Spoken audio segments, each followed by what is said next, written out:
Team Morgan 2022. One of the things you'll notice about this channel is I tend to do things very organically. I don't try to do anything scripted. I don't try to like set things up. I like to just put the cameras on and just let things flow naturally and see what I capture. I don't go out any day specifically to try to accomplish something other than obviously catching fish. And in the tournament things, we're trying to win. But you'll notice that especially with the kids, I try to just set up cameras. And this year we're doing some different angles. I got some stuff coming in from the front. And then I'll spend hours just, you know, going through the video, looking to see what we captured, looking to see what we find. Potentially some teaching moments that I necessarily didn't plan. It just happened naturally. This is one of those examples of where things just happen naturally. And it has something to do with launching and retrieving a bass boat, or just about any boat for that matter. One thing about bass boats is we're on bunk boards, on bunk carpeted boards within the trailer. We're not roller bunks. You obviously can't do what we do if you have roller bunks. Please don't try to do what we do with roller bunks. And if you have single bunk boards as opposed to quad bunk boards, you know, you might have a problem with slipping. And that's what you don't want to do. You don't want to dump the boat off on a ramp. So be aware and know your boat before you attempt any of this stuff. So one of the things I enjoyed is when the kids got older is I had help launching the boat. I didn't have to worry about tying up to the dock. But yeah, I would prepare everything in advance before approaching the ramp.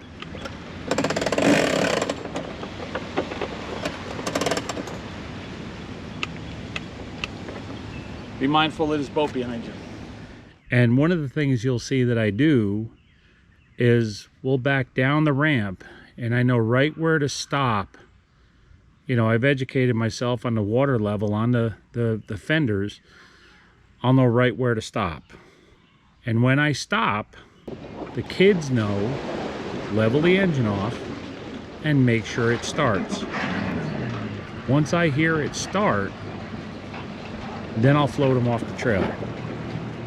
If it doesn't start, I simply rehook the winch cable and we'll pull it back up on the land and we'll try to investigate what's going on. The worst thing you want to do is, you know, float a guy off and, you know, the thing won't start and he has a hard time. And the reason why I say that is on a lake, it's a little easier to deal with. You're not dealing with a lot of stuff, but we do it a lot on the Hudson River. And we're dealing with winds and tides on ramps that are always causing these cross currents and cross things. But watching this video to edit it, I saw the fellow before me, beautiful boat. It's a go fast boat and I get it. But on the Hudson River, you're always dealing with wind and tide most of the time. Even if you have a calm day, you're dealing with tide. It's either coming in or going out. And approaching the dock, I could see this guy is trying to line up straight on his trailer. He's trying to come in straight to the trailer. And there's a lot of boat there. There's a lot of boat to catch the crosswind, and there's a lot of hull in the water, you know, because he's not going 100 miles an hour. There's a lot of hull in the water to catch the tide. You know, in that situation, he probably almost would have been better off to, you know, tie it up to the dock and then, you know, float it onto the trailer. Because obviously he's floating it onto the trailer, you know, kind of trying to do a drive on. So I see him lining up, and, you know, I had Joey approach me from the way north. The tide's coming from the south, the wind's coming from the south. Just to kind of stay out of their way and just, you know, because I saw that he was struggling a little bit, and it just put me on the corner of the dock so I can go up and get the truck. And so the two things that I'll see is they approached on the what I would call the down current side, because the tide's coming in, the down current side of the ramp, which means there's no margin for error. You can't do like what I'm going to show you what we did. So as soon as he goes in, You know, I feel bad for the ladies. He starts yelling, you know, catch me, catch me, catch me, because obviously the wind and the current's got him, and it's going to bump him up against the dock. And the last thing you want to do is put a big old gouge or scratch in the side of a beautiful boat like that. So it was fortunate. You know, the dock's got rubber bumpers on it. He had his bumpers out. You know, not enough bumpers, but he had some bumpers out. You know, and it looked like he was able to get it on the trailer without any worry, without any scuff. But then you'll see what we did. Now, mind you, Joey is 14 in this video. Shot the early summer this year, 2022. And he's been doing this now for 4 years, you know, since he was 10. You know, that's when I started having him drive the boat, since he was 10 years old. So you'll see, I lined the trailer up to the south end of the ramp, which is the upstream, I would say, because the tide's coming in, so I'm going to be upstream. And the wind is also coming the same way from the south. So I got a current coming from the south, and I got a tide coming from the south. And I just told Joe, all I simply said, because he's already been experienced as this, is, you know, tide and winds come from the south, so line up from the north.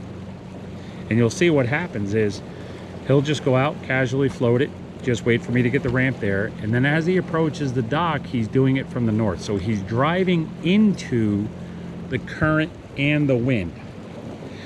And then when it gets time, he'll just turn it into the trailer. So he can maintain control over the direction that boat's going in under power the whole entire time, right?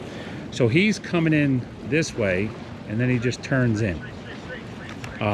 And a lot of times what'll happen, and this is where the inexperience of the young kids sometimes will get you, is once you get behind the dock, and sometimes once you get, if it was coming the other way, once you get out of that current, you'll tend to oversteer a little bit. You know, it'll tend to kick the ass end out, or you'll tend to come in and it'll get a little cockeyed crooked. But man, I gotta tell you, he nailed it this time. I mean, he centered that and he planted it, and I was just a proud dad at that moment. I mean, he drove it right in and turned it in, you know, and I'm coaching him, you know, turn it straight, straight, straight. And, you know, and he was doing it the whole entire time, and I was probably just saying it because I'm a worrywart of a dad, you know, so that's, that's kind of how it went. But the whole entire time, he maintained control of the boat. Now, mind you, if he's just floating with the wind and the current, and then he tries to gun it to kind of shoot it in there, you can't correct yourself. You can't do anything to maintain control of the boat. So the wind and the current's going to have its way with you. So when you're approaching the ramp, especially on a tidal river, approach from the down current side so you could drive into the current and then turn into the trailer. You know, all the bass boats have drive-on trailers. You know, this is something you can do. And that bigger boat, if he would have lined up on the other side of the ramp, he could have done the same thing. You know, maintain the control on your way in and then turn into the trailer. And if by chance he missed, now he's got room to react. He's got room to back out before he's on a dock. See, where he was there, if he missed, as soon as it comes, I mean, the wind's got him right against the dock with the current. I mean, he's already pegged up against it. So when you're approaching a trailer and the wind is blowing from the south, come in from the north. You're approaching the trailer, the wind is coming from the north, come in from the south. Now, sometimes on the tidal water, you'll have the current and the wind. You'll be able to stay right there in the center, and you'll be able to just slowly drive right onto the trailer. No issues found. You get it. Just, you know, line up from the bottom and just drive it into it. Drive on trailers. That's what we do with bass boats. Thanks for watching. Thanks for subbing. And please, if you just throw us a comment and a share, would be super appreciated.